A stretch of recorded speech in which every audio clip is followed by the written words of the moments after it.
Terima kasih Tuhan.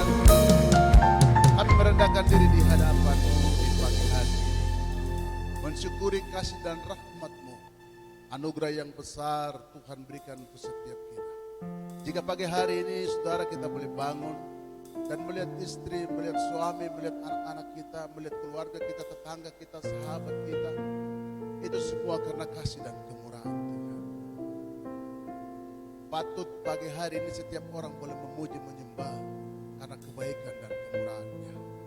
Pagi ini Tuhan, kami merendahkan diri di hadapan-Mu, memohon petunjuk biarlah Tuhan mengarahkan setiap kita lewat sabda firman-Mu. Sampaikan apa yang menjadi maksud-Mu bagi setiap kita, supaya biarlah setiap hidup ini biarlah menyenangkan hati-Mu Tuhan. Urapi lidah bibir hamba-Mu Tuhan, dan biarlah kata-kata yang keluar bukan karena kekuatan, kemampuan, gagah dan perkasaku Tuhan, tetapi itu semua karena pekerjaan Roh Kudus. Berkati kita semua di dalam nama Yesus hamba berdoa. Mari kita yang siap diberkati oleh firman Tuhan, sama-sama kita mau katakan amin. Baik. Shalom. Satu sukacita besar hari ini bersama dengan jemaat Pelita Kasih di Kamkei AB bisa berbagi kebenaran-kebenaran firman yang boleh menolong setiap kita. Terima kasih Bapak Gembala beberapa waktu lalu mengunjungi kami di Sentani.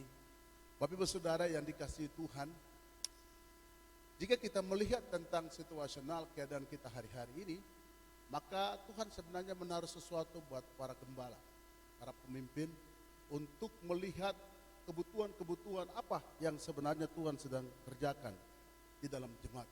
Karena tentu ketika kita memulai sebuah pelayanan, tentu ketika kita melakukan sesuatu di dalam kehidupan hari-hari, pergumulan, membangun hidup, membangun segala hal dengan Tuhan, maka kita akan melihat secara jelas apa yang Tuhan sedang berbicara di dalam jemaat masing-masing. Ada amin?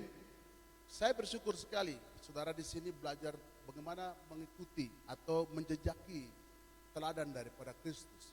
Kami di Sentani 2 bulan kita sedang belajar banyak tentang keluarga. Bahkan biasanya kami setiap bulan itu buat tematik di dalam khotbah supaya khotbah tidak gado-gado. Minggu ini bicara persembahan, minggu depan bilang berhala, minggu berikut bicara tentang pemulihan, itu gado-gado. Jadi satu tema saja, tetapi sepanjang 1 bulan itu dibahas habis-habisan. Entah mau digali dari firman Tuhan dari sudut pandang mana, yang penting intinya memberi sebuah pemahaman yang jelas. Sekarang jemaat bilang begini, Pak Gembala, bosan sekali dengar itu. Saya bilang tidak apa-apa, justru yang tidak wajar kalau kau tidak bosan. Ini saya 1 bulan, saudara 1 tahun. Mana lebih parah? Waktu saya menghentikan materi itu, lalu jemaat bilang begini, Bapak, tidak, ini harus dilakukan. Kami 2 hari lalu, mulai dari tanggal 25 sampai tanggal 26, saya senang sekali beberapa teman-teman dari Jakarta datang dan mereka membagi tentang keluarga. Bagi saya, ini kita seperti ada dalam realnya Tuhan. Sedang kita bicara bagian-bagian ini, terus Tuhan kirim orang-orang yang hebat. Datang lalu mulai menabur, menaruh sesuatu. Bagi saya pelajaran yang mereka sudah kasih itu saya sudah belajar, sudah bukan hal yang baru. Tetapi firman Tuhan itu selalu baru. Ada hal-hal yang Tuhan izinkan saya ngalami di dalam rumah tangga dengan istri, dengan anak-anak. Tetapi juga saya bingung bagaimana jalan keluarnya. Bagaimana bisa sampai ke sana. Lalu orang-orang itu datang dengan bahasa-bahasa yang sederhana. Tetapi itu menegurkan sekali. Di akhir kegiatan itu saya dengan istri maju ke depan. Dan kami mulai cerita mengenai tidak hanya bicara tentang keberhasilan, kami lebih bicara tentang kegagalan rumah tangga kami. Kami bicara kegagalan di dalam pelayanan. Kenapa begini dan kenapa begitu dan seterusnya. Satu bagian yang sangat penting ketika hamba Tuhan itu berbagi kepada saya. Dikatakan begini, George, jika you hadapi dengan anakmu, ingatlah bahwa Tuhan sedang memilih dia di antara sekian anakmu untuk membuat hidupmu jauh lebih berkualitas. Wah, kata-kata itu seperti membuat saya, Tuhan, terima kasih. Kadang-kadang saya terlalu percaya diri. Tetapi Tuhan izinkan hal-hal itu supaya membuka mata saya bahwa saya perlu lebih banyak belajar dengan Tuhan. Ada amin? Nah, saudara, jika materi dibuka, silakan ditampilkan. Kita belajar tentang mengikuti jejak Kristus. Itu saudara punya dasar firman yang diambil, yaitu di dalam 1 Petrus 2 ayat 21. kita bisa baca bersama-sama, itu ekspektasi kita, itu harapan kita, itu kerinduan kita. Tidak hanya saudara di sini, tetapi semua orang sedang belajar bagaimana menjadi serupa seperti Kristus. Ada amin? Bilang kakak di sebelah, kok muka kayak Tuhan Yesus kah? Haleluya. Bilang amin. Artinya hidupnya, gaya hidupnya ya.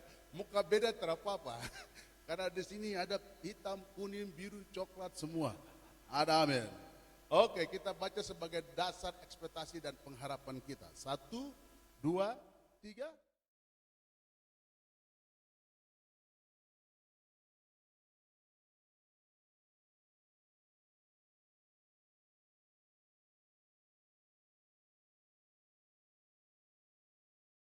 Bagi saya adalah penderitaan.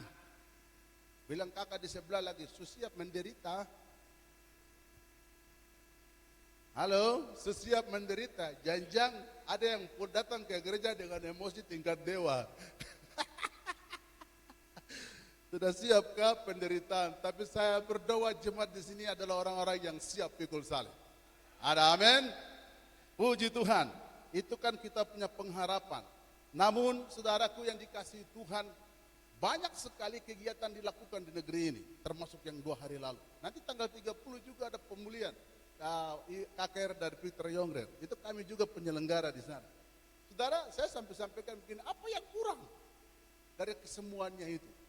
Ternyata saya melihat ada celah yang perlu kita pahami, yaitu follow up. Bagaimana KKR itu dibuat dan orang-orang yang dilayani di lawat Tuhan, ini kemana? Seperti apa? Lalu bagaimana menanganinya gereja-gereja? Tetapi di dalam gereja Tuhan juga hari ini, Tuhan sedang taruh beban yang luar biasa, kita hamba Tuhan berbagi-bagi dalam gereja di komsel-komsel. Lalu follow up-nya apa? Mungkin ada banyak hal yang saudara bisa lakukan. Tapi saya ingin berbagi kepada saudara supaya kita lihat ada potensi yang paling menarik, silakan klik. Kita lihat bahwa di sana ada potensi yang paling penting untuk kita, untuk bagaimana kita hidup menjadi orang-orang yang siap menderita bagi Kristus. Artinya siap meneladani apa yang Tuhan katakan atau Tuhan kerjakan, lakukan sepanjang kehidupannya di muka bumi ini, secara khusus lewat kebenaran firman Tuhan. Maka penting bagi kita untuk melihat tentang pengajaran. Ada amin? Pengajaran itu penting. Mungkin secara umum disampaikan di dalam gereja seperti ini, atau mungkin di komsel-komsel. Saya di gereja dari sejak saya membuka pelayanan di Sentani tahun 2003, waktu saya tugas di Bekasi, di Pekayon. Ketika saya pulang ke Papua, maka yang Tuhan taruh di hati saya adalah bagaimana mengajar kepada jemaat. Maka itulah sebabnya saudara, dari tahun 2003 sampai hari ini tidak ada waktu yang kosong. Setiap minggu di hari Selasa jam 6 sore itu wajib untuk pengerja, itu wajib untuk majelis, untuk semua aktivis gereja yang siap melayani untuk ambil bagian bersama-sama untuk buat kelas pemuritan. Kenapa kita buat kelas pemuritan? Kita bacain, silakan. Apa yang Paulus katakan di sana mengenai hal ini? Dikatakan di sana di dalam Roma pasal 10 ayat 14 sampai ayat yang ke-15 dikatakan di sana, tetapi bagaimana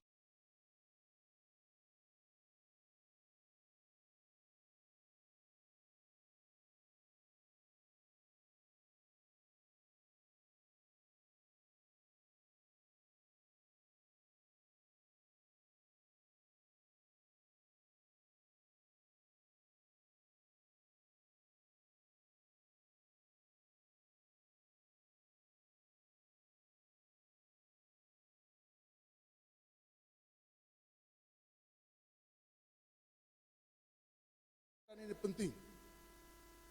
Jika di dalam dunia kepemimpinan, maka untuk menciptakan seorang pemimpin yang hebat dan andal, itu perlu ada yang namanya discipleship. Karena kadang-kadang kita melayani Tuhan persis seperti lampu ini. Lampu-lampu yang ada di dalam ruangan ini. Memang kelihatannya semua menyala, semua terang. Tapi kita butuh yang namanya laser untuk hantam di wajah-wajah, di muka langsung. Pernah saudara lihat Piala Champion, waktu mau penalti, lalu kipernya disorot dengan apa? Laser yang warna hijau, ada merah. Tujuannya apa? Kami bicara sudah. Tujuan apa? Halo? Mengganggu konsentrasi dari kiper toh? Betul toh? Jadi dia mau lihat orang mau tendang kah, mau lihat ini barang biru-biru kayak hijau-hijau kena di mata ini. Jadi itu tuh dari posisi yang jauh tapi dia tetap pakai laser tuh hantam di muka tuh. Perhatikan batu itu bisa hancur hanya dengan setitik air. Kenapa? Karena air itu jatuh terus. Lama-lama batu yang keras itu jadi hancur. Demikian juga ketika kita bicara tentang hal ini. Barang ini tidak bisa jadi seperti ini. Itu manusia itu beda dengan benda-benda yang ada. Bangun gereja gampang. Dia tidak akan pernah berubah. Begitu sudah. Kecuali kamu mau bikin pugar kah, kamu kasih roboh dia, baru dia bisa berubah. Tapi yang namanya manusia, dong bilang itu latihnya lain, main lain. Hari ini A, baru 1 detik bisa berubah jadi B. Bilang kakak di sebelah, mudah-mudahan itu bukan O. Haleluya. Makanya itulah sebabnya kenapa Rasul Paulus menulis bagian ini. Banyak apa yang kurang di Papua. Orang Papua itu firman Tuhan sudah mamai. Saya minta Alkitab dari Danrem itu, beliau pakai mana sebelum ganti dengan sekarang orang Batak itu. Dia kasih saya banyak. Baru bilang, Pak Pendeta, kau minta berapa banyak? Saya bilang, ini saya kasih dong baca kaidah. Jadi orang Papua apa yang kurang? Kita orang Kristen apa yang kurang? Alkitab kita baca di dalam komputer, HP, semua ada Alkitab. Persoalannya di mana? Ternyata outputnya itu. Nah, untuk bisa sampai ke sana perlu yang namanya discipleship. Ada pemuritan yang khusus untuk jadikan orang-orang seperti itu laser. Dihantam khusus. Saya sudah 23 tahun, tanggal 2 besok kita ulang tahun yang ke-23. Orang bertanya, orang-orang sudah berubah, puji Tuhan. Berubah yang bagaimana itu yang saya bingung. Kenapa? Tapi Yesus punya pola pengajaran itu dimulai dengan yang namanya discipleship. Bahkan saudara bisa membayangkan kami di gereja, saya harus mengajar mereka tentang analisa SWOT, bagaimana melakukan metode traffic light, yaitu menolong orang untuk dia lihat bahwa ada metode lampu jalan yang saudara lihat, ada merah, ada kuning, ada hijau. Kalau merah ini orang tertong masuk gereja, lama sekali. Kalau kuning itu kadang-kadang, kalau hijau itu berarti orang ini dia mantap. Lalu kita mulai kelompokkan dia. Nah, setelah kita kelompokkan orang-orang ini, bagaimana caranya, bagaimana follow up-nya, diajar, dilatih, ditolong. Perhatikan ini, Paulus bilang begini, bagaimana orang bisa bicara kebenaran di jalan sana? Bagaimana orang bisa bicara tentang Yesus di dalam sana? Bagaimana orang bisa jadi berkat di kantor di mana dia berada? Kalau tidak ada orang yang mengajar, bagaimana mungkin? Kecuali Tuhan datang sendiri dan menyentuh orang itu pergi. Tapi fakta membuktikan bahwa sampai hari ini yang namanya pengajaran itu sangat penting. Maka itulah sebabnya ini sebagai dasar untuk kita lihat mau sampai ke tahapan yang seperti ini. Berarti perlu ada sesuatu space yang khusus untuk mulai menolong dan mulai menganalisa dan membawa dan melihat betapa hal yang Tuhan sedang kerjakan. Nah, itulah sebabnya ada 3 hal di pagi hari ini yang kita belajar supaya hal-hal ini dapat menolong kita sebagai aktivis gereja, orang-orang percaya untuk mengalami Tuhan dari waktu ke waktu. Saya percaya banyak hal yang sudah Bapak Gembala sampaikan, banyak hal yang sudah Bapak Gembala ceritakan atau duduk bersama-sama mulai interaksi, berbicara dan berbagi satu sama lain. Mungkin ada yang sudah lakukan, mungkin ada yang separuh, mungkin ada yang sama sekali tidak lakukan. Tapi dengar baik-baik, untuk mengikuti jejak Tuhan itu wajib hukumnya. Ada amin? Bilang kakak di sebelah, wajib hukumnya. Jadi yang bilang terawajib, itu berarti kau bahaya. Oke, ada 3 hal. Yang pertama, silakan klik di dalam 1 Korintus 7 ayat 22 sampai ayat yang ke-23 itu berbunyi demikian, sebab seorang hamba yang dipanggil Tuhan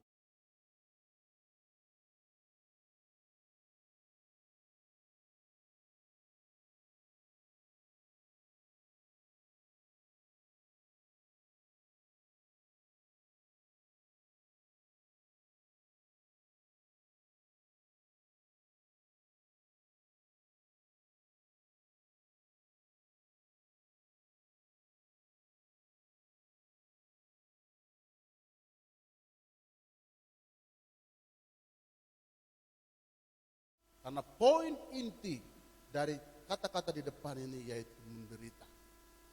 Ada amin? Saya ingat pertama kali saya begitu selesai sekolah teologi, karena sepanjang 4 tahun dihajar di Jogja itu, dibilang begini, kamu harus menderita. Kata penderitaan saja ada di otak saya. Serius, saya bilang, Tuhan mana baiknya kalau tinggal menderita terus begini. Saya akan selesai dari sekolah itu, lalu tiba-tiba ada jemaat di Purwokerto itu ke arah Tegal, Selawi. Itu ada satu orang buka jemaat tapi tidak ada gembala. Dia panggil saya, lalu suruh jadi gembala di situ.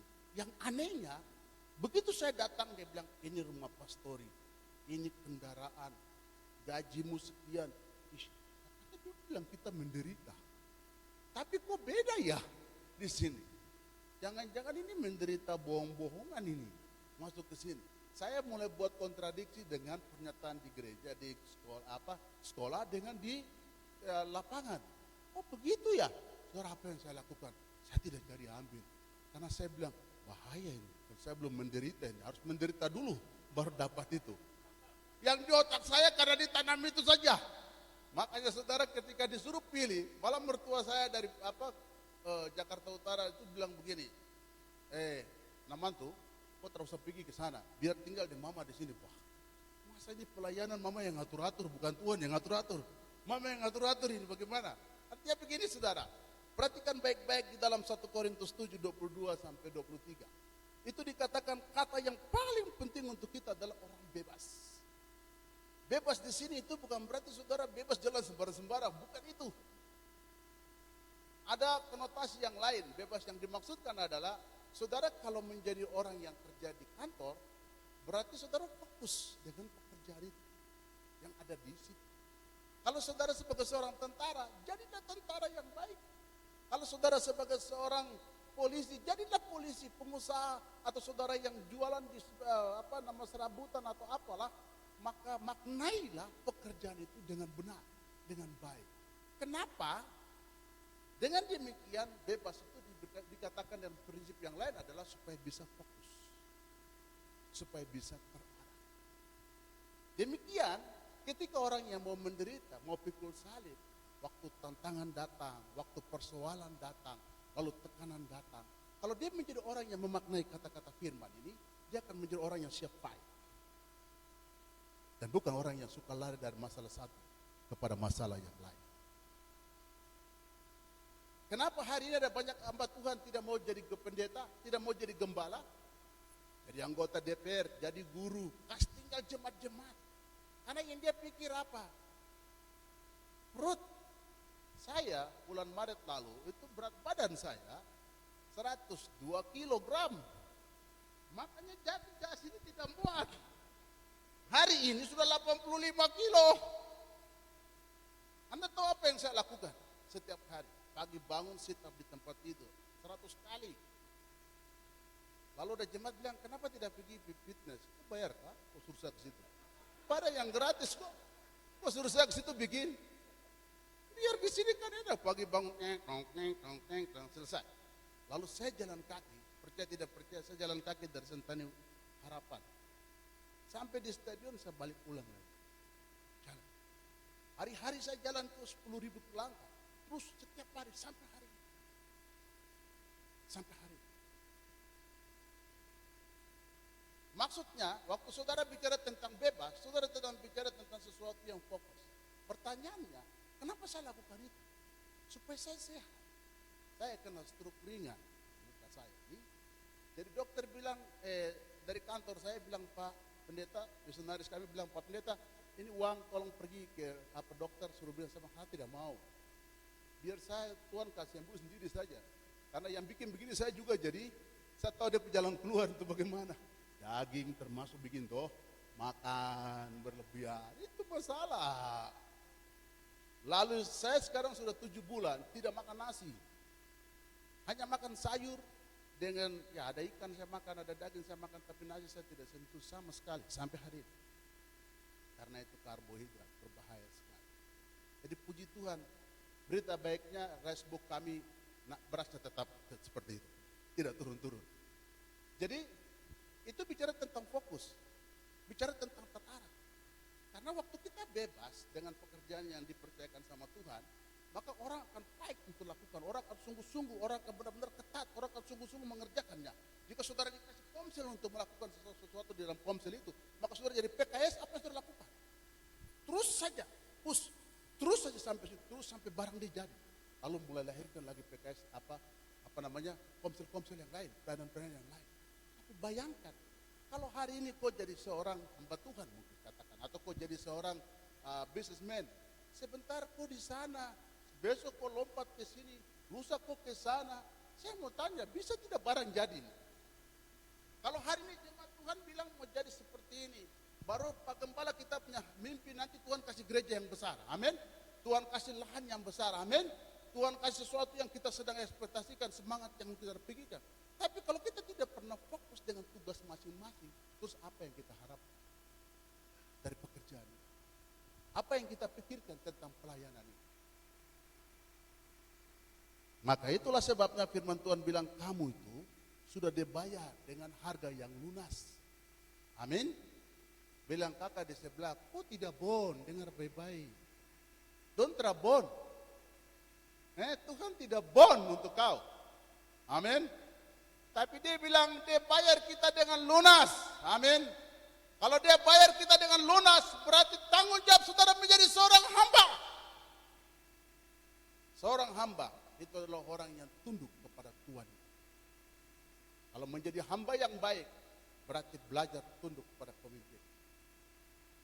Maka saudara akan mengerti rencana Tuhan yang besar di dalam hidup. Saya teringat kemarin kami dalam kegiatan, hamba Tuhan bilang begini. Di firman Tuhan lain bilang begini, kalau kamu disuruh jalan 1 kilo, kamu harus jalan berapa kilo? 2. Kalau ada orang minta celana 1, kasih berapa? 2. Kalau orang minta baju 1, kasih berapa? 2. Kamu punya kasih itu di atas rata-rata.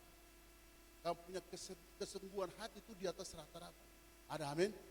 Saya mau tanya, kalau kalian di kantor, bosmu suruh kamu kerja A, tapi kamu buat A, B, C, dan D. Kira-kira apa yang menjadi pikiran pimpinanmu kepada Anda? Dia bilang apa? Luar biasa macet satu ini. Saya cuma bilang dia kerjain, tapi dia kerja sampai ke sana. Berarti apa pikiran dari seorang pemimpin? Dia akan bilang begini, orang ini jika dipromosi, dia layak untuk ada di dalam barisan itu. Kenapa? Karena dia bertanggung jawab. Kita suruh kerja sebegini saja sudah kerja sampai ke sana. Luar biasa. Tetapi yang terjadi kalau disuruh kerja 1, sudah tidak kerja. Terus saudara mau minta gaji yang besar, minta pendapatan yang hebat, minta fasilitas dari mana? Dari Hong Kong. Barang-barang itu hebat. Ada hamba Tuhan yang kalau khotbah di mimbar itu dia bilang, kamu harus punya kasih yang rata-rata. Kalau diminta 1, kamu kasih 2. Diminta celana 1, kasih 2. Wih, luar biasa. Sore-sore dia jalan di halaman rumahnya. Dia cari ayam jagonya. Waktu dia cari ayam jagonya yang pakai tudung itu tidak ada. Karena di dalam halaman itu hanya dia sama anaknya. Lalu dia bilang, nak, lihat enggak ayamnya bapak? Lihat, kemana? Di mana ini? Mana itu ayamnya? Begini bapak, tadi saya berdiri di sini, terus, pemulung lewat, baru bikin apa?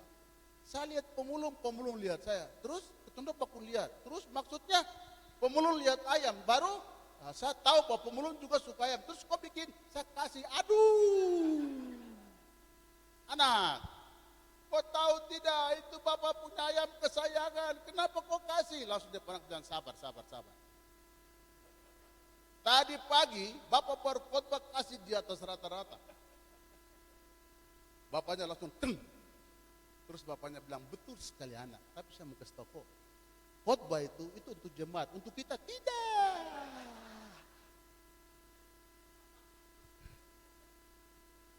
Hati-hati. Ada suami istri berantem di rumah, berkelahi sampai, lalu mereka bilang, pokoknya hari ini kita diam-diaman, tidak boleh ada komunikasi. Nah, jadi suaminya besok pagi mau ke kantor, tapi harus bangun subuh. Dia tulis, mama, tolong kasih bangun saya jam 4 pagi. Oke, tulisan ini. Baru mereka tidur, suaminya langsung ngorok. Pas jam 4 istrinya bangun. Lalu ibu istrinya tulis di kertas, Bapak, bangun, sudah jam 4. Luar biasa. Haleluya. Suaminya ketiduran, bablas sampai jam 6. Dia kaget bangun, dia lihat matahari sunat, dia bilang, "Mama, kenapa kau terus bangun saya?" Dia istri bilang,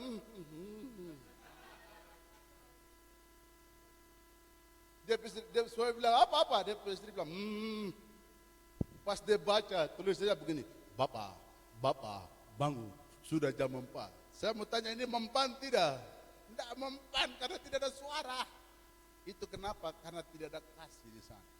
Jika kasih itu dibangun benar-benar di dalam rumah tangga, segala sesuatu menjadi indah. Amin. Silakan klik. Ini ada sedikit apa itu kata-kata bijak. Pakai bahasa dari De Papre. Saya orang De Papre. Itu kalau saudara dalam pengertian bilang begini.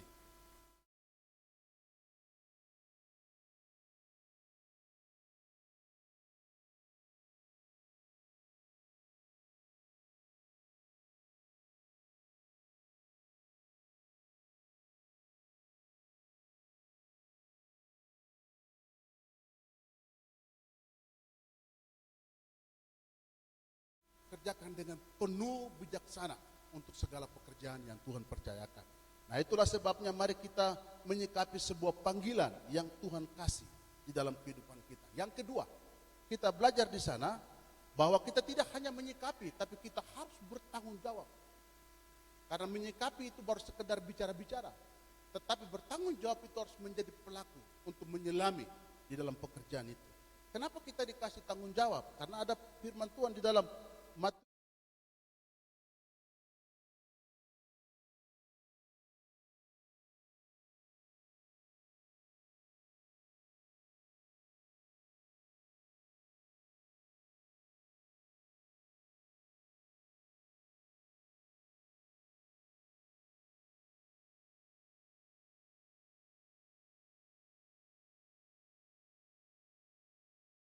sini. Waktu Tuhan memberi kita tanggung jawab, maka saudara akan melihat di dunia sekitarmu. Hari ini kekristenan kita seperti apa? Hari ini situasi kita seperti apa? Saya sudah bilang kepada banyak orang sampai saudara di hari ini. Bahkan saudara tahu bahwa orang Indonesia ini memberi sesuatu yang sebenarnya buruk bagi orang Papua. Kenapa? Anda bisa bayangkan profesi yang satu saja terberes-beres, don tambah 3 lagi. Don tambah 3. Papua Tabi-Saireri yang kita sekarang. Belum lagi Papua Pegunungan. Terus Papua Tengah. Papua Selatan 4. Tambah Papua Barat 5. Sebentar lagi mekar itu Papua Barat dan Papua Barat Daya 6. Yang luar biasanya, herannya saya sampai hari ini, itu jumlah penduduknya sampai 4 juta. Kalau Jawa Timur dimekarkan, wajar 50 juta orang. Jawa Tengah, Jawa Barat, DKI dimekarkan, wajar. Tapi kalau Papua yang tidak sampai 4 juta, lalu bagaimana? Saya bisa pikir, berarti Merauke tidak sampai 500.000 orang. 500.000 orang. Artinya apa yang terjadi? Yang satu saja, yang Papua hari ini kita ada yang satu ini, kami kan gereja di belakang lapangan tes, di depan itu kan lapangan, itu malam minggu, itu tempat komsel. Komunitas sel liar. Kenapa saya bilang komunitas sel liar? Di situ orang mabuk itu perempuan laki-laki yang usia produktif. Yang belasan tahun sampai 20-an tahun. Itu artinya apa? Ini generasi anak-anak kita. Anda bisa bayangkan orang duduk kelompok-kelompok mabuk. Bukan hanya laki-laki, tapi itu perempuan juga di situ. Yang parah mereka lakukan hubungan seks di situ. Dan bagi mereka, it's okay, tidak ada masalah. Anda bisa bayangkan AIDS itu bagaimana tidak parah di Papua dengan model yang begini. Ini dapat uang yang begitu gampang. Bikin surat saja, bupati kasih, gubernur kasih, pejabat A, pejabat B kasih. Orang hari ini lupa dengan dia punya tanggung jawab. Kebun, sudah banyak orang Papua tinggalkan kebun. Dia hidup yang raskin itu. Itu artinya apa? Serigala ada di sekitar kita. Situasi itu ada di sekitar kita. Saudara, saya hanya waktu jalan setiap pagi, minggu pagi biasa jalan, saya lihat mereka cuma taruh dada, saya bilang, Tuhan, ini baru satu provinsi, bagaimana besok? Jadi nanti saudara, kalau kita tidak sungguh-sungguh perhatikan, ada 2 hal khusus untuk orang Papua. Yang pertama, tsunami berkat. Itu berkat orang akan hidup dengan uang yang begitu luar biasa. Nanti lihat, 1 tahun ke depan jalan sesat. Mobil semua, jalan tidak ada lagi, susah orang mau jalan. Hari ini saja kita sudah setengah mati di jam-jam padat. Oke? Tapi nanti yang kedua tsunami air mata. Istri akan kasih tinggal suami, suami akan kasih tinggal istri, anak-anak akan kasih tinggal orang tua kasih tinggal anak-anak, dan orang akan tinggalkan gereja. Lebih-lebih mereka tinggalkan Tuhan. Kenapa? Maka Yesus katakan kepada kita bahwa ada roh Tuhan yang diberikan kepada kita. Untuk apa? Bertanggung jawab dengan keadaan ini. Karena menderita itu bicara salah satu adalah bertanggung jawab dengan jiwa-jiwa di luar itu. Saudara berpikir bagaimana caranya. Saya di gereja itu sampai semua pengerja majelis kami punya grup itu saya bilang begini, kau kunjungan ke siapa? Karena kumpul orang itu gampang, bikin KKR kumpul ribuan orang, maintenance-nya, perawatannya, penjagaannya itu yang susah. Untuk mengejar gampang, tapi mempertahankannya itu susah. Persoalan hari ini kita lihat orang hari ini dia masuk di sini, lusa dia masuk di sana, berikut. Belum lagi dia bilang, saya tersuka sekali dengan pendeta pengkhotbah ini, bikin sakit hati. Kau pergi sudah ke sana sudah, pergi ibadah di sana. Satu hari ada satu jemaat datang berbilang sama saya begini, di sini kurang ada api sekali. Oh, bagaimana kalau kita bawa kayu taruh di tengah gereja, bakar? Baru kita sama-sama nyanyi, bento, bento, bento. Dia ingat TikTok. Dia bilang sama saya, ini gereja kurang ada apinya. Dan saya bilang, oh ya sudah tidak apa-apa. Lalu dia bilang, kalau kami di sana ikut persekutuan itu banyak apinya. Jadi saya bilang sama ibu, justru ibu di luar sana, ibu dapat api, bawa kemari, bagi api di sini. Ngajarin orang, supaya orang ngalami sesuatu dengan Tuhan. Bukan ibu datang bicara-bicara, buat sesuatu dengan orang di sini supaya orang lihat apa yang kau dapat di sana, kau bagi di sini. Orang mengalami sesuatu di sini supaya buah-buah itu membuat orang lain pun memberdayakan orang lain ke sana. Baru dia keluar, sudah 3 tahun lama sekali baru dia tiba-tiba muncul. Baru dia bilang, aduh Pak Gembala, saya rindu sekali. Huh? Kau rindu saya kah? Atau kau rindu gereja? Atau kau rindu Tuhan? Aduh, semua dia bilang, semua. Baru tidak ikut persekutuan di sana. Wah ibu tidak ditipu gitu. Pendeta ditipu gitu. Bagaimana? Saya bilang, itu kamu urusan. Yang jelas, saya bilang, kau ini seperti GKJ, Gereja Keliling-Keliling Jayapura. Oi. Lalu saat teman pendeta satu datang dia bilang begini, kawan itu untuk kau. Untung kau ini gembala di situ. Kalau saya yang gembala di situ, saya langsung bilang, kenapa? Aku capek, putar-putar sana, putar-putar sini. Mari saudara kita perhatikan, situasi itu mau tidak mau menolong kita. Untuk mengubah orang itu tidak mudah membalik sebuah telapak tangan. Betul? Serigala-serigala yang saudara sedang hadapi di kiri kanan, bahkan kadang-kadang suamimu menjengkelkan, istrimu menjengkelkan, anak-anakmu dan situasi itu tidak mudah. Tetapi waktu Tuhan memberikan kuasa itu, ada dalam Kisah Para Rasul 1 ayat 8, Yohanes 1 ayat 12, waktu Tuhan kasih kuasanya, ada dunamos, ada eksosia diberikan kepada kita, maka kuasa itu menolong kita untuk kita belajar sehingga jadi seperti siapa? Seperti Yesus. Silakan klik. Dikatakan di dalam Matius 11 ayat 28 sampai 30. Matius pasal 11 ayat 28 sampai 30 kita baca 3. Marilah kepadaku semua yang letih lesu dan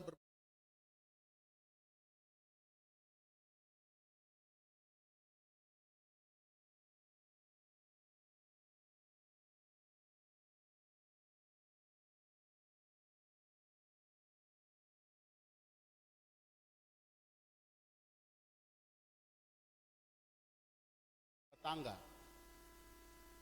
Bagaimana Tuhan bilang, kalau kamu dapat masalah itu enak, menderita itu enak. Tanya kakak di sebelah, betul kah? Menderita itu enak. Saya tanya kamu orang dulu, pikul kuk karena itu ringan, enak. Enak, kampu muka yang enak.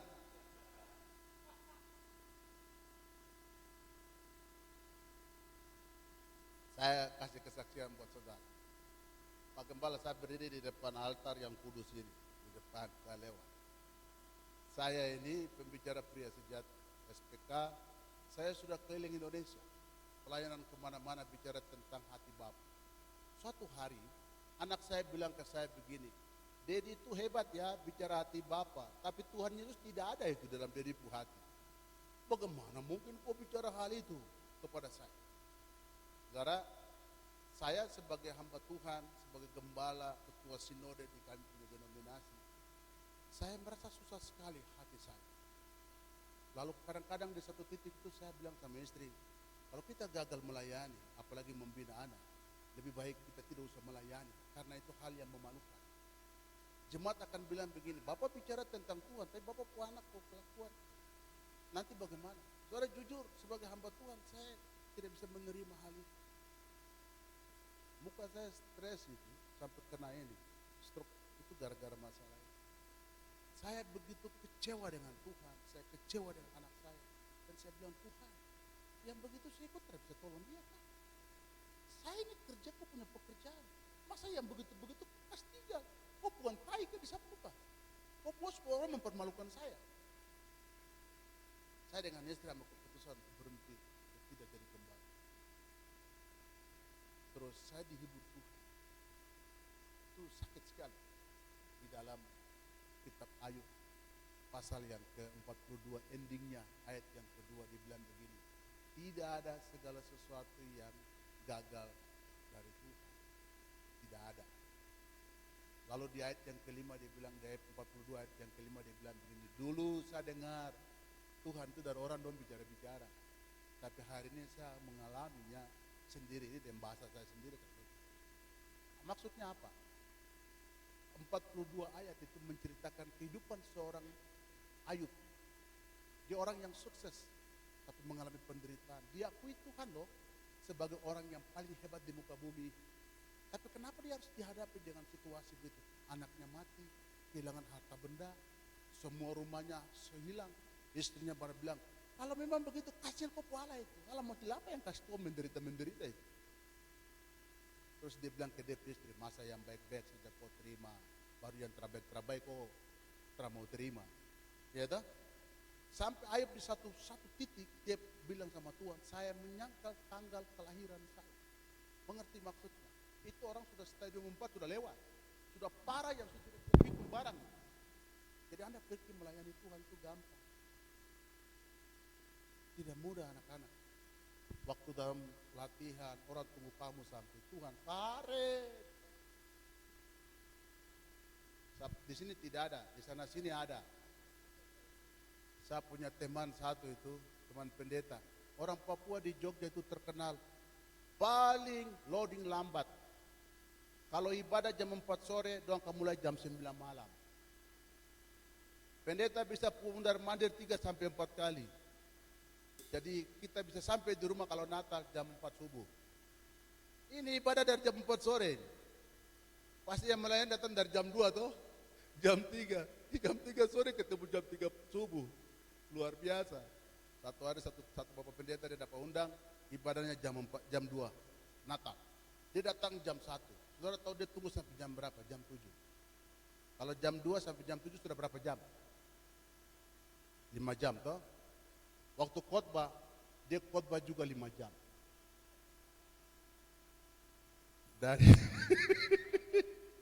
Dari jam 7 malam dia khotbah sampai jam 12 malam.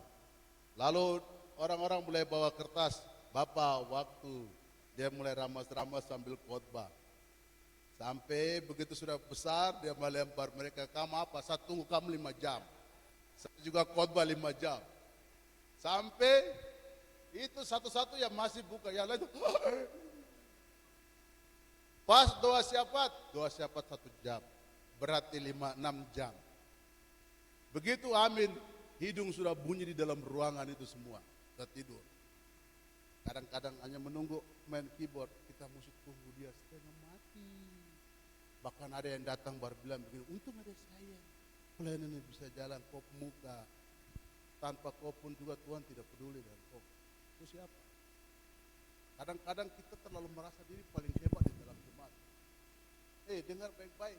Saya sampai menyatakan kepada Tuhan, kalau Tuhan seperti bilang sama saya, masalah kecil saja kok sampai begitu. Waktu saya baca ayat-ayat yang Ayub tulis itu saya menangis, saya baru mengerti kenapa Tuhan begitu.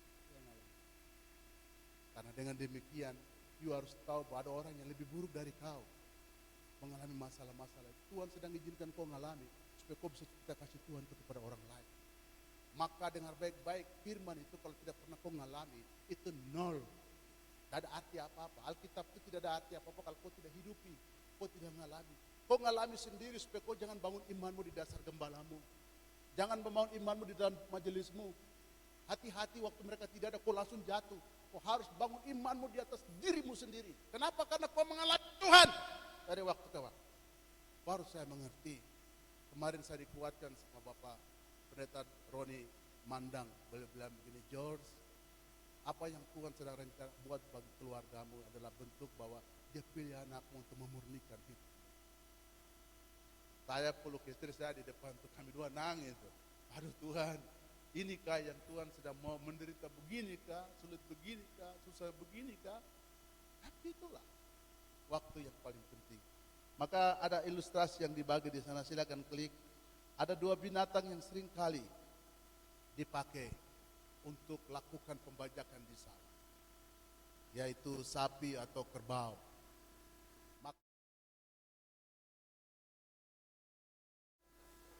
Mantap ini, kita dua punya rambut mirip-mirip. Satu hari anak saya pegang rapas yang dibotak sini. Baru bilang, Dedi, ini macam rambut Jawa begitu. Maksudnya lebih lembek daripada yang ini. Saya bilang, diam, itu botak itu. Karena tumbuh satu-satu jadi agak halus.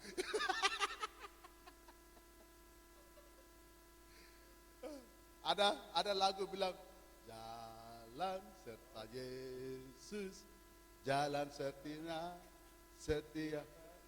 Saya kamu baca firman Tuhan itu setiap hari atau setiap tahun? Tanya kakak di sebelah berapa kali dalam berapa pasal satu hari. Nah, kalau tertawa itu bagus. Yang diam-diam itu aktor utama itu. Jadi di sana coba tampilkan, kakak tampilkan, jangan lihat saya. Itu barang di depan yang penting, perhatikan itu. Itu di atas itu, cook itu bicara tanggung jawab. Oke? Yesus katakan begini, pikulah cook, pikulah tanggung jawab dan. Kok nama siapa? Oliver. Ini Oliver. Nah, pikulah cook dan belajarlah. Loh, Yesus bilang begitu toh? Pikulah cook, pikulah tanggung jawab, Oliver dan belajarlah pada. Belajar apa? Kembalikan. Coba kembalikan itu apa materinya? Belajar apa? Rendah hati dan lemah lembut. Orang bilang begini, berarti kita orang Jawa selamat karena lemah lembut. Kamu pret. Gara-gara kamu itu kamu bakal orang Cina di Jawa sana. Jadi kamu inji-inji itu stop dulu. Oke? Iya, attitude iya bagus karena memang ketimuran. Tapi perilaku no way. Tidak ada begitu-begitu. Maka dia bilang, pikulah cook dan belajarlah padaku. Belajar apa? Lemah lembut dan rendah hati. Saudara tahu lemah lembut dan rendah hati itu adalah orang-orang yang mudah dibentuk.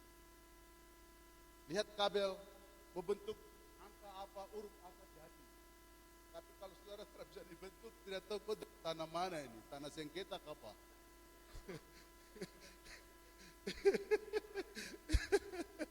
Yesus bilang, pikulah cook dan belajarlah padaku. Oke? Lalu dia bilang begini, jalan serta. Nah, kakak dengar baik-baik. Kau cuma melawan, kau cuma melawan. Jalan serta Yesus, jalan sertanya setia. Saya mau bilang buat saudara, saya mau tanya sama saudara, itu kan dipasang di leher, oke? Ada enggak bekas tidak? Ada tanda enggak? Binatang dia tidak melawan saja, dia pun sakit apa, pikul barang itu. Apalagi kamu yang kepala melawan, itu lebih sakit. Jadi bilang di sebelah, kau berhenti melawan, ikut saja. Jadi suami mengasihi istri yang baik, istri mengasihi suami yang baik. Amin. Kau jangan bilang begini, kok ini kayak televisi rusak saja ini, kayak macam radio rusak ini. Kalau begitu kau cabut baterai, langsung berhenti itu. Dia pun. Satu bapak datang ke saya baru bilang, saya tidak suka sekali sama suami istri. Kenapa? Dia paling goblok sekali. Saya mau ceraikan dia. Baru saya bilang begini, sebenarnya yang goblok bukan istrimu, kau yang goblok.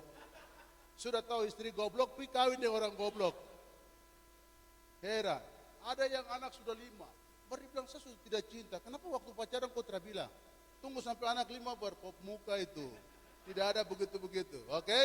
Jadi dia bilang sama Oliver, pikulah kuk dan belajarlah padaku. Belajar lemah lembut dan belajar rendah hati. Terima kasih kakak. Saudara, lihat. Sudah, tepuk tangan kasih tinggal. Anda perhatikan ini terbuat dari apa ini? Ini kira-kira Oliver pergi ke hutan berpesan mimbar kayu dari dalam hutan keluar. Oliver pergi atau Bapak Gembala, tolong pesan mimbar kayu keluar dulu. Langsung tiba-tiba menuju begini. Iya kah? Tidak. Apa yang terjadi? Lalu dibawa kemana? Dibawa ke tempat somel, tempat kayu. Lalu di sana orang pergi pesan. Bayangkan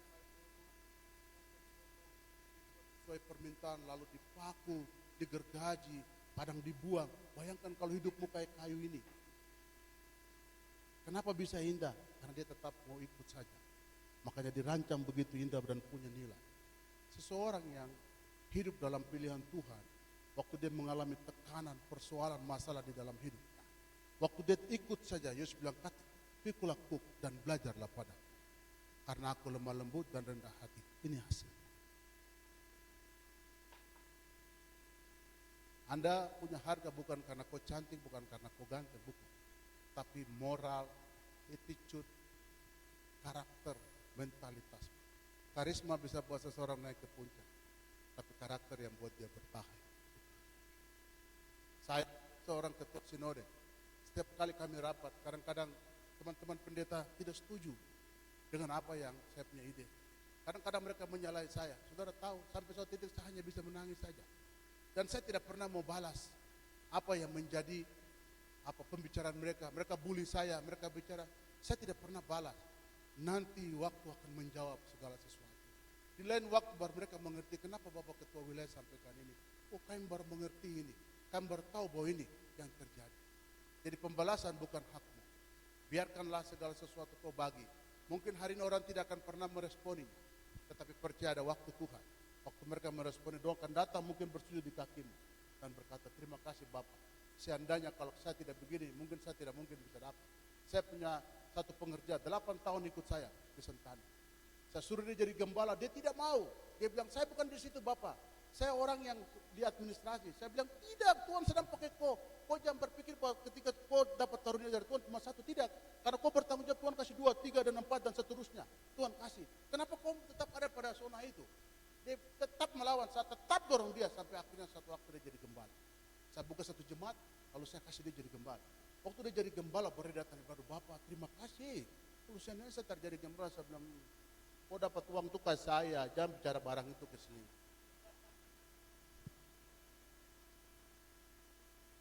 Puji Tuhan, Tuhan Yesus baik. Amin. Oliver lagi.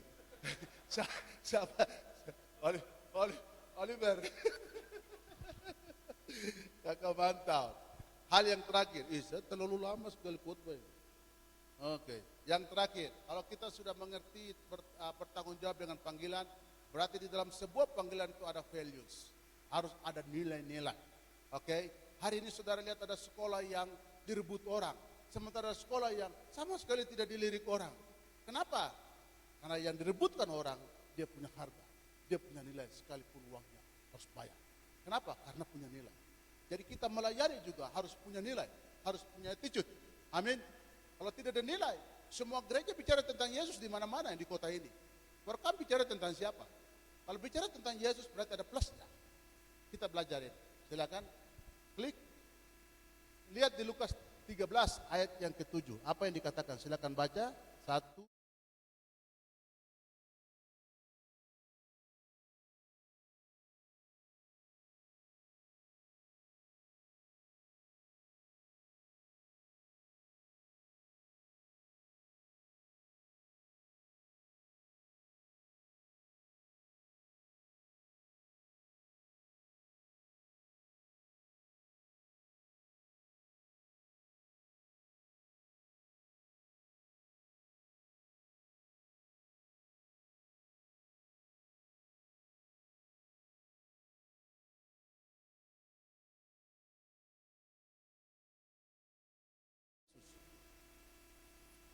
Saya kira Yesus kurang ingatan sebenarnya. Dia agak sakit jiwa. Benar enggak kalau pohon ini protes sama Yesus?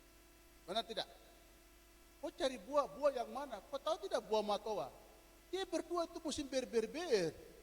Tidak ada bulan ber-ber maksudnya. Tidak ada dia berbuah sebarang-sebarang. Ada tak matoa berbuah dari tanggal 1 Januari sampai tanggal 31 Desember? Ada? Tidak ada. Semua pohon itu punya waktu-waktu untuk mengeluarkan buah. Lalu kalau Yesus datang baru bilang, kalau kau terbuah, saya ini kau putus, kau mati. Apa maksudnya? Saya kadang-kadang baca firman ini, saya bilang, Yesus ini seperti sabaran. Tapi ternyata bukan itu. Saudara, saya kasih ilustrasi sederhana. Di gereja saya, ada kami punya poster. Dia orang dari satu tempat, dari pedalaman. Saya sampai capek, sampai pagi ini juga saya masih capek urus dia. Saya suruh atur kursi, karena harus ada jarak-jarak, orang enak duduk. Yang atur dekat-dekat, sampai Tuhan ada katak beranak kucing juga dia tidak berubah. Tetap ada. Saya buka bagasi mobil, saya bilang, mari kakak, ini kalau mau lipat dia punya tempat duduk belakang, harus tarik ini, tutup, buka ini, tekan ini, masuk. Ulang-ulang sampai sekarang. Hey!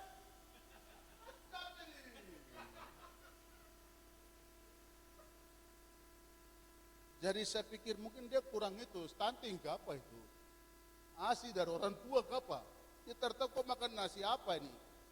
Ada saya punya staf satu di gereja, melayani 3 tahun, saya suruh bikin undangan. Tuhan, saya sampai di Jakarta juga, Bapak ini sudah betul biji mata, saya jauh ini, kok bikin sendiri sudah. Dia bikin, Bapak ini sudah betul kah? Saya rubah, sampai saya berkali-kali saya bilang, tunggu saya pulang, saya tunggu ikut kepala ini. Saya mau tanya, saudara, lebih mudah mana? Buat orang pintar jadi pintar atau orang bodoh jadi pintar? No, lebih susah. Lebih gampang buat orang yang tidak bodoh tapi dia bisa pintar. Lebih gampang. Tapi buat orang yang benar-benar bodoh, ingat Profesor Yohanes Suri. Dia bilang, bawa orang Papua yang paling goblok sekali. Saya akan buat dia jadi orang hebat. Saudara tahu, dia bawa anak yang paling bodoh, tertahu baca, tertahu apa-apa. Dia bikin orang sampai jadi juara olimpiade. Baru bukan olimpiade bahasa Indonesia lagi. Ini langsung matematika. Sampai orang bisa heran. Kenapa bisa begitu? Itu yang Yesus bilang. Kalau kau berbuah pada waktu musim, semua orang mah bisa. Sekarang saya tanya, kalau saudara pergi hari ini musim matoa kah tidak hari ini? Tidak toh? Terus kalau kamu beli berapa? Dia parkir. Kenapa? Itu yang Yesus bilang. Kalau kau bisa buat sesuatu yang orang lain tidak bisa bikin, tapi kau bisa buat jadi, itu harganya mahal. Tapi kalau kau bikin yang semua orang bisa bikin, kadang-kadang saya presentasi keluarga, saya tuh jual pinang, semua pinang. Saya pikir, orang makan pinang gak semua.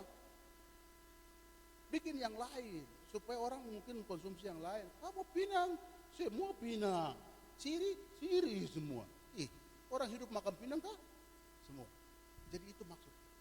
Kalau hari ini Bapak Gembala, Tuhan kasih orang-orang yang saudara rasa mungkin terbelakang. Aduh saudara, orang-orang ini susah, sulit sekali untuk tolong orang.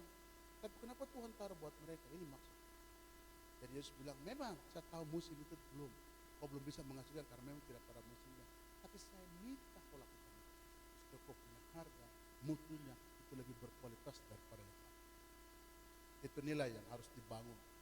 Kalau hari ini kau melayani Tuhan, mungkin cuma biasa-biasa. Kau main ini cuma biasa-biasa. Kau datang cuma ini, tapi kau karena penderitaan itu bagian protap. Itu tidak bisa tidak. Semua ada di dalam bagian itu. Ada amin. Jadi pelayanan tanpa sebuah values itu nonsense, itu omong kosong. Harus bangun nilai-nilai. Karakter, hari ini orang lihat karakter. Perilaku. Dan itu susah untuk orang sampai pada level itu. Setengah mati. Tapi itu yang Tuhan minta. Untuk harus lakukan bagian-bagian itu. Amin. Kesimpulan.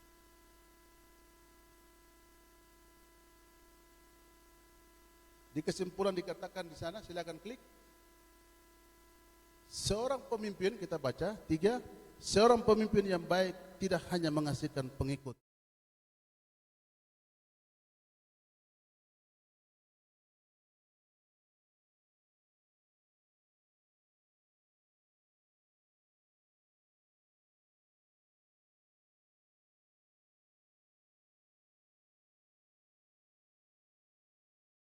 maka saya harus lahirkan generasi. Karena ada banyak generasi-generasi yang kita akan tolong di kota kita ini. Tetapi bagaimana caranya Bapak Gembala akan mengajar banyak hal untuk saudara bisa lakukan. Amin. Mari kita tundukkan kepala. Kami datang kepadamu Tuhan di hari ini untuk melihat segala kebaikan, segala hatimu, segala hidupmu, segala rencanamu yang besar Tuhan kerjakan bagi setiap kita. Bapak, saya bersyukur ada di tengah-tengah jemaat Pelita Kasih. Terima kasih Bapak Gembala, Ibu, keluarga, majelis, dan jemaat Tuhan yang mempercayakan kami melayani di tempat ini. Satu hal yang saya yakini bahwa Engkau mengasihi mereka.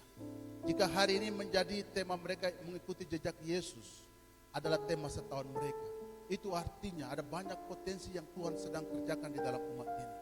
Supaya mereka melihat Allah bekerja dalam segala sesuatu untuk mendatangkan kebaikan bagi orang-orang yang berkenan, bagi orang-orang yang mengasihinya. Berikan ku hati